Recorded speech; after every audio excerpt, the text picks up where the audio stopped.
گل سنگم گل سنگم چی بگم از دل تنگم مثل آفتاب اگه ماه اسفند که میشه اصلا زاویه تابش خورشید که عوض میشه، روزا که آروم آروم بلند میشه و حس و حال بهار که میاد میشینه توی شهر، من فکر میکنم این همون تجربه‌ایه که فقط توی مملکت خودمون میتونیم تجربهش کنیم، لمسش کنیم و هیچ جای دنیا این حال و هوا رو نداره. برای اینکه هرچی که به نوروز نزدیک میشیم، اون سبزه عیدو که میریزی، اون تدارک 7 سینو که میبینی، آماده شیرینی پختن و شیرینی خریدن و نو کردن میشی، این حس و حال فقط مختص خود این مملکته و من فکر میکنم که خیلی از آدم هایی که دور میشن از ایران دلشون واسه این حس و حال تنگ میشه. یکی از دلایلی که واقعا من هیچ وقت دوست نداشتم ایران رو ترک بکنم همین نوروزاشه و حس و حال شب عید. من مامانم هیچ وقت شیرینی نمیپخت واقعا توی بچگی، یعنی اهل کلن شیرینی پختن نبود، ولی برای من همیشه بوی شیرینی، بوی کره، بوی شیرینی تازه توی شیرینی فروشی ها همیشه خیلی دلپذیر و دلچسب بود و بعد که بزرگتر شدم همیشه دلم میخواست که خودم این کار رو انجام بدم. شیرینی همیشه یک عنصر جدا نشدنی از سفره‌های ایرانی بوده و من معتقدم برای نوروز، حالا با اینکه سبک کار ما خیلی فرانسویه، معتقدم که برای نوروز اتفاقا ما باید به سنتی ترین حالت ممکن و اصیل ترین حالت ممکن جلو بریم و سر سفره هامون اون طعم و بوی اصیل خونه های ایرانی بیاد و به خاطر همینم شد که من به فکر این افتادم که برای شیرینی هایی که قراره برای نوروز پخته بشه حتما شیرینی های دستساز اصرار بر این داشتم که از روغن اصیل حیوانی استفاده بکنیم و همه مواد اولیه رو بتونیم با دست و به سنتی ترین روش ممکن درست بکنیم. اینجا چی به چیه؟ اون دودکشه، اون 4 تا کوچوله که اونجا موتورهای نیروگاهن، اونم برجای خنک کننده آبشه از این رادیاتورش. اینه؟ فکر نمی‌کنم خود فریدون باشه این. موبایل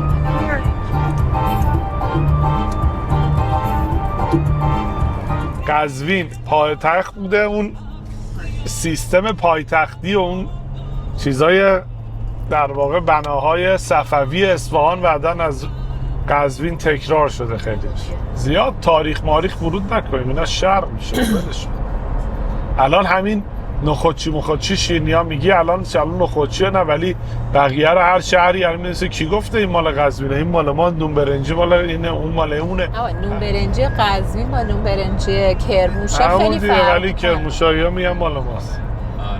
آقا نون برنجی کرمانشاه روش تخم خرفه میریزن، بعدم یه ذره اصلا شکل و شمایلش فرق میکنه. اینا مهر، آره من مهری هم که میزنن روی نون برنجی کرمانشاه متفاوته با این نون برنجی مهر داره، دقیقاً با اون گردش میکنه، با اون پرسش میکنه، قیافش رو میگیره، اون مهره بعد همشون دونه دونه با دست قلقلی میشه. حالا میریم میبینیم.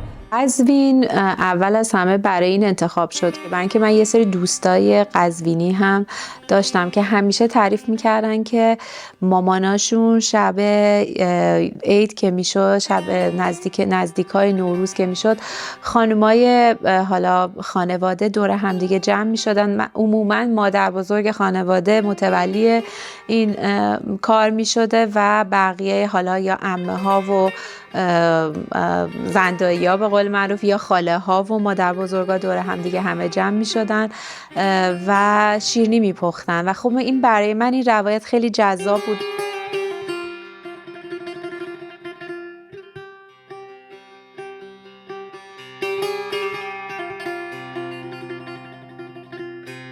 چون این داستان شنیده بودم و از اون طرف با خانم یوسفی آشنا شدم که گفتن که یه کارگاه خونگی داشته و الان چراغش البته خاموش بود. ایشون یه چند تا تست بر ما فرستاد و من خیلی لذت بردم از وسواسش تو درست کردن شیرینی و بعد شنیدم که با خانوم ها کار میکنه. خب همه چی داشت با هم دیگه جور میشد و شکلش در میومد.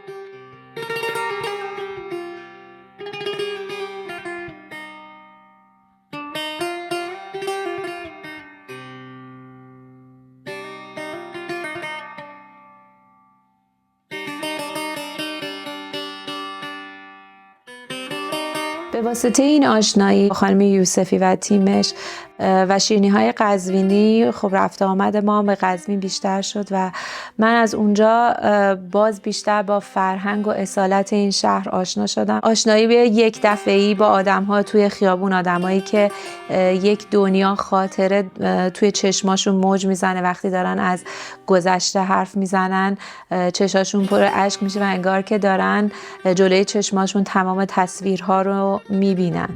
آره اینجا دروازه راهکوشک معروف هست.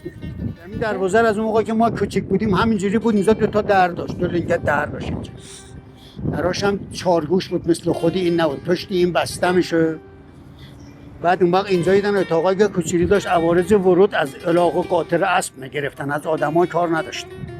اینجا دیدن کارخانه کاشانه بود، کشمش سازی بود. تا اونجا کارخانه شالچی بود، اون زمینش هم الان مانده است. ساختمانای اون فروشگاهایی که درست کردن اینجا هم یه دونه کارخانه دیگه بود به نام شالچی. آره. اونم یه دونه کارمانسرا بود، اینجا هم یه دو تا قهوه‌خانه بود، می اومدن مردم اینجا میکدن میکده که اون پشت تو خیابانم میری بالا، میکده اونجاست. باغ سپهدار هم که هستش اینجا معروف بود به باغ سپهدار. اینا هم تمام باغ اینجا یه دونه باغ بود، این ساختمان توش ساختن. ننشیری معروف بود، باغ ننشیری، باغ ننشیری، باغ کاراگاه این توش بود. همینجا اینا همش باغ بود تا اون بالایی که حکم آبادی هست، اونجا بهش میگه حکم آباد هزار زریب که الان هستش. سبزیکاری هست الان هست، اون یه مقدار اونجا هست کنار این خیابونه. بعد از این که پل مره یه ساختمانه بانک مسکن ساختن، یه تعدادشه یه چند هکتارش گرفتن، باغ ساختمان ساختن، پشتش هست هنوزم هست. الان لب خیابان برید از پلوش رد میشه، بغل اون پل اون مانده است. این یعقوب شیخ الانبیا اینها این پدرش اینجا گاوخانه داشت، خودش هم اینجا دیکان داره، همین پشت اینا دیکان همین. عزیزم آیا یعقوب بیا تعریف کن ببینیم بچه‌ای کجایی؟ سلام علیکم. علاقم این هم بچه اینجاست، اینجا دنیا اومده است. چرا میترسیدی؟ جوک نخوردش. اینجا تو دروازه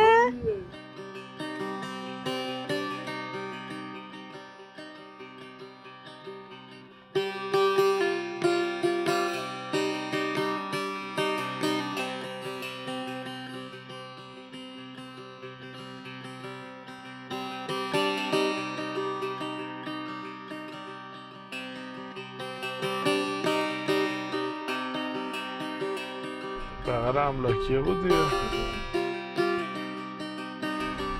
اوناش.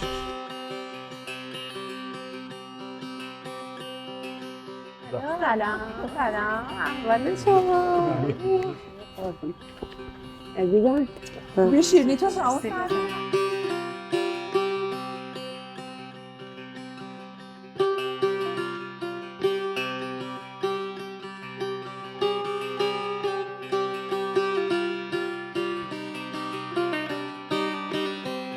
یه روغن حیوانی واقعا عالیه، رو کره یه هل بی‌نظیره.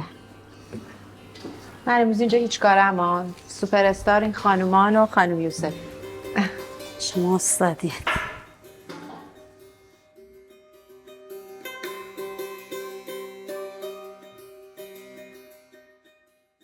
من از بچگی خیلی دوست داشتم کار شیرینی پزی رو و مادرم که اون موقع شیرینی میپا ما هر کاری میکردیم که به ما مثلا بهش کمک کنیم یه جوری میگفتش نه شماها دست بزنید به شیرینی دو دست میشه، چون خیلی سلیقه داشت. گفتش دوست دارم شیرینی یه دست بشه، یه اندازه بشه. تا کم کم که من بزرگ شدم مثلا گاهی مادرم جایی میرفتش من و برادرزادم با هم بودیم، اون پولای مدرسه‌ش رو می آورد به من میگفت عمه بیا با هم بریم کیک درست کنیم. بعد ما کیک باقلوا درست میکردم، با هم میرفتیم تخم مرغ و شیر میگرفتیم، آردم که خونه بود و شکرم بود. با هم کیک درست میکردیم. بعد مادرم میومد میگفته چیزه اینو چجوری درست کردید؟ من نبودم گاز خطر داره. چه گفتیم دیگه درست کردی. بعد میخوردم خیلی خوشش میومد.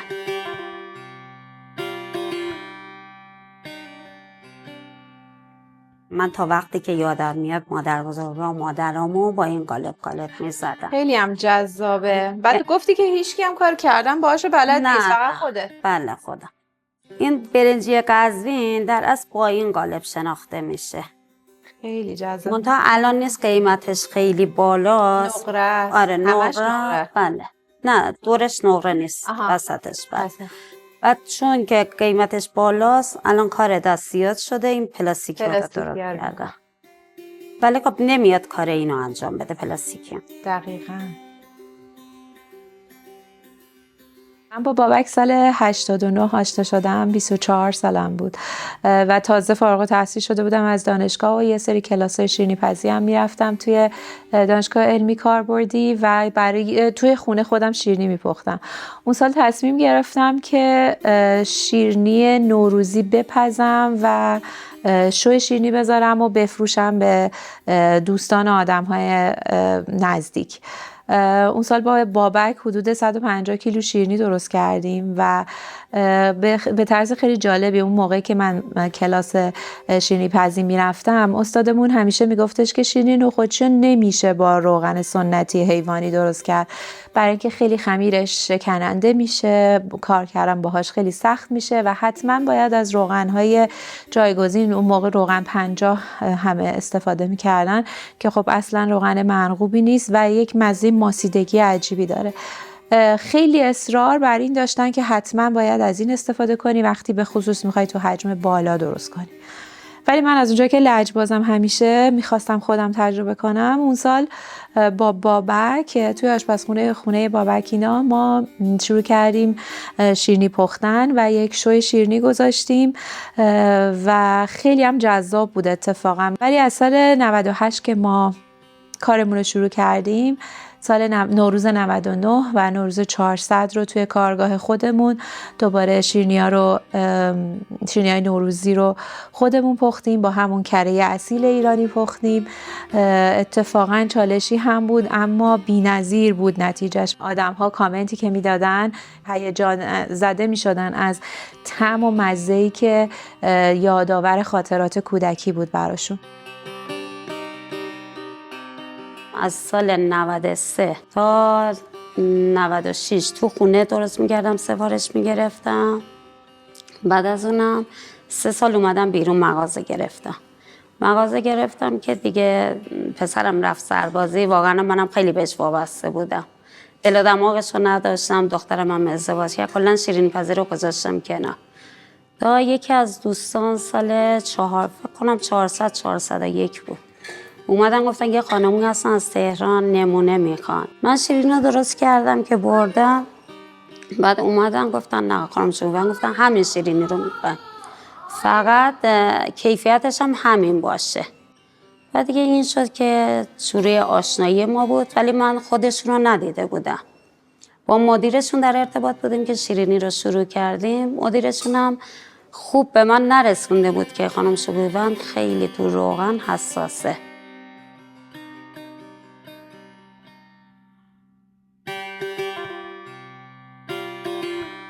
گویا از طرف تیم ما خیلی خوب به ایشون منتقل نشده بوده که ما حتما میخوایم که از روغن حیوانی استفاده بکنیم و ایشون با روغن نباتی یه سری نخودچی‌ها رو درست کرده بود و همین شد که من خب روزگار خیلی خوشی هم نداشتم و اون سال اینطوری شدم که خب ما دیگه تولیدمون صفره و امسال هیچی شیرینی نمیدیم، چون من به همه آدما گفتم که شیرینی های ما با کره حیوانی درست میشه. ولی خانم یوسفی دمش گرم که کارو در آورد، با اینکه فقط 10 روز مونده بود به نوروز، شبانه روز کار کرد و یه سری دیگه شیرینی نخودچی درست کرد با کره حیوانی، اون شیرینیایی که با روغن نباتی درست شده بود و ما به اسم شیرینی وگن دادیم. خب خیلی ها هستن که به حال دوست ندارن طعم روغن حیوانی رو و خب اون هم اتفاقا یک اتفاق موفقیت آمیزی شد به خاطر اینکه به حال هر نوع سلیقه‌ای رو در بر می‌گرفت. و میدونی من چیزی که خیلی برام همیشه جالبه و میبینم که این خیلی هم رو مردم تاثیر میذاره اینه که باید باهاشون صادق باشی و اینکه خواستگاه محصولات و مواد اولیه‌ای که توی یک شیرینی استفاده میشه رو آدم ها میدونن براشون خیلی جذابه.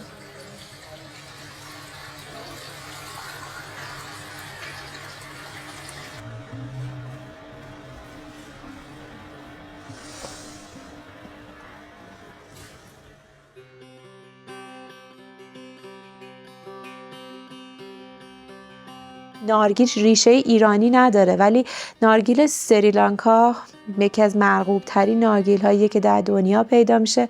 ولی خب خیلی خانم‌های قزوینی این شیرینی رو خوب در می آوردن به طرز عجیبی، خیلی جذاب و خوشمزه میشه. البته عجیب نه، واقعیت اینه که تو همه چی مهارتشون درسته ولی خب شیرینی نارگیلی خیلی خوشمزه میشد و خیلی هم بین مشتری‌های ما و مراجعین ما طرفدار زیاد داشت و اون شکل بت جقه‌ایش فکر میکنم خیلی حس و حال خوب و مناسبی رو برای نوروز ایجاد میکرد.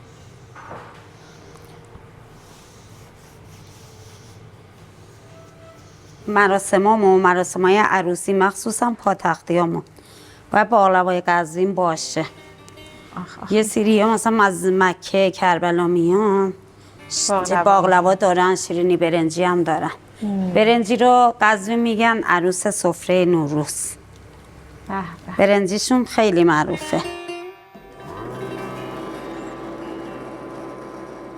من نمیدونستم توی قزوین و علموت برنج کشت میشه ولی وقتی که اونجا اولین بار برنج علموت رو چشیدم و بوش کردم فهمیدم که واقعا کیفیت برنجاشون خیلی جذابه و اصیله.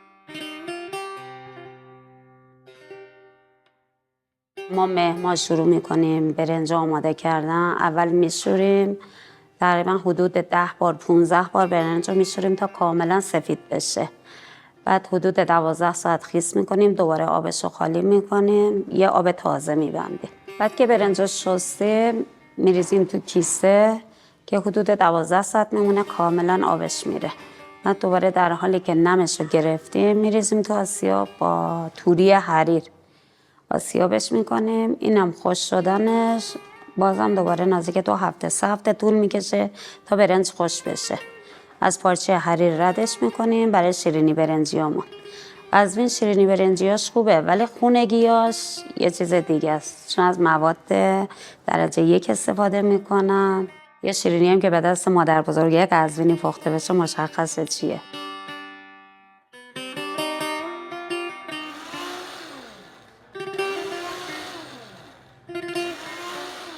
زعفرانی که ما توی شیرینی هامون استفاده میکنیم به خصوص توی نان برنجی و اون رنگ زرد واقعی که داره توی شیرینی دیده میشه همش از زعفران اصیل خراسان که همش برمیگرده به نحوه دم آوری این زعفرون و درست و به جا قاطی کردنش با خمیر و خب همه اینا به نظر من به ارزش این شیرینی ها اضافه میکنه.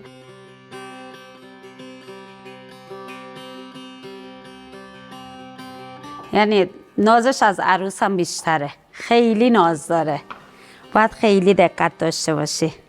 مثلا یه ذره گلابش رو زیاد نریزی، کم نریزی. اگه گلابش زیاد باشه کبود میشه، خمیر میشه. کم باشه خوش میشه. به خاطر اونه که میگیم عروس شیرینی ها. گاهی اوقات من با بچه ها شوخی میکنم میگم مواظب اون عروسمون باشی.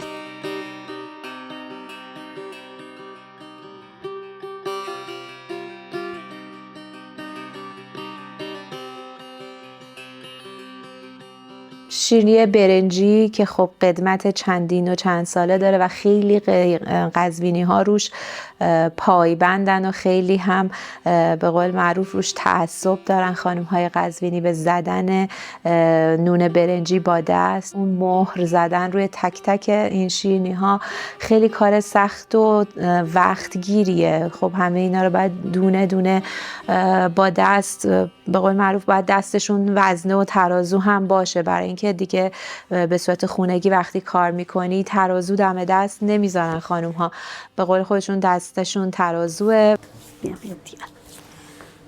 اگه میخوای اصل قزوینی یاد بگیری حالت فرفرش کن تو دسته. نگاه کن این حالت فرفره، میبینی؟ و فرفره رو برعکس کن، بعد مهرتو بزن. بعد مهرتو فشار بده. ببین چه گلت قشنگ افتاد. این تخصص خانم یوسفیان. ببین چجوری دو رنگ میزنه.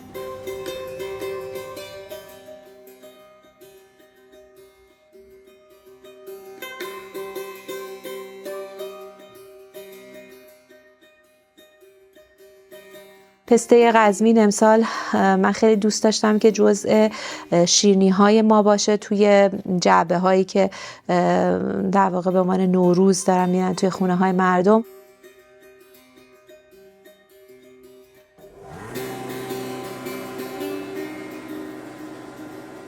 امسال شیرینی چرخی نداشتیم، به جاش سبله پسته درست کردیم که من فکر میکنم سبله پسته طور که از اسمش پیداست ریشه فرانسوی داره، ولی خب خانم های قزوینی خیلی جذاب و زیبا درستش میکنن و اون رنگ سبزش از پسته خالصه.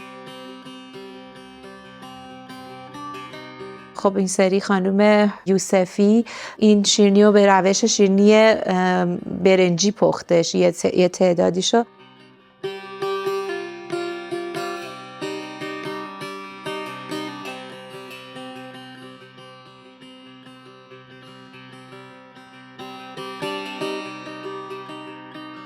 و یک تعدادیش رو خود شبیه خود سبله پختیم.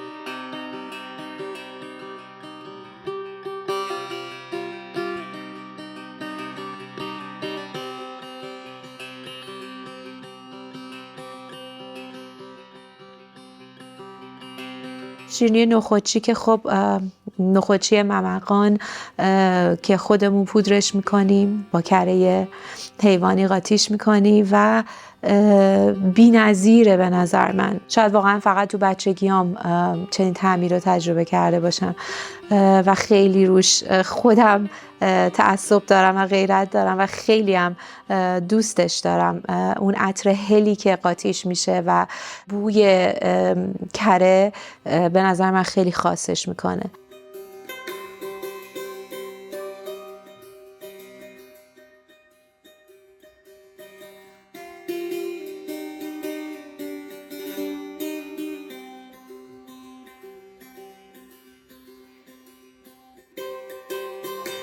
ولی قشنگه دیگه اینکه خانوما همه دور همین، خیلی حس خوبی میده. واقعا. به من که واقعا حس خوبی میده. حالا نمیدونم خود به خود من که دوست دارم.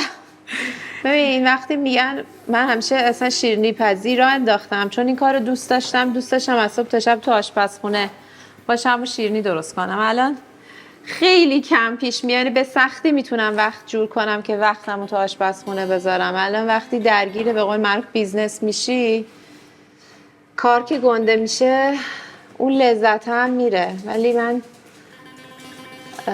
واقعا دوست دارم.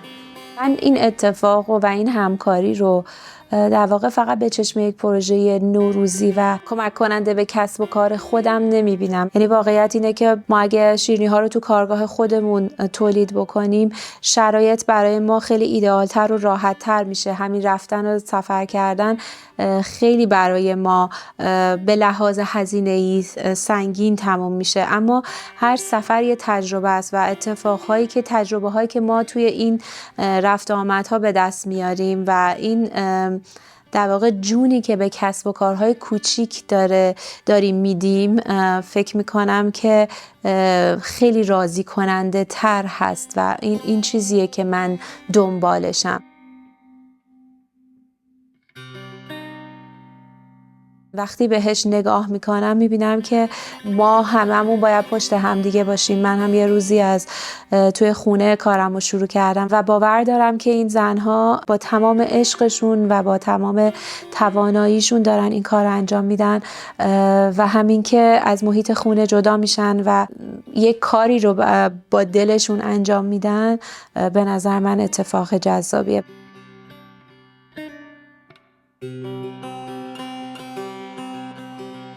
امروز که از این سفر برمیگردیم، وقتی که به حس و حال کارگاه فکر میکنم، بوهاش توی سرم میپیچه، صداهایی که اونجا پخش شده بود و نگاه های خانوم ها، صدای خنده هاشون و حرفایی که دیالوگایی که با هم دیگه داشتن، وقتی بهشون فکر میکنم همشون برای من حس دلپذیر و خوشایندی رو ایجاد میکنه و ته قلبم رو گرم میکنه که ما راهمون رو داریم درست میریم و امیدوارم که یک روزی بتونه این قضیه، این اتفاق بزرگ و بزرگتر بشه، صرفاً برای اینکه ما بتونیم موفق باشیم در معرفی میراث خوراکی ایرانی به همه مردم دنیا.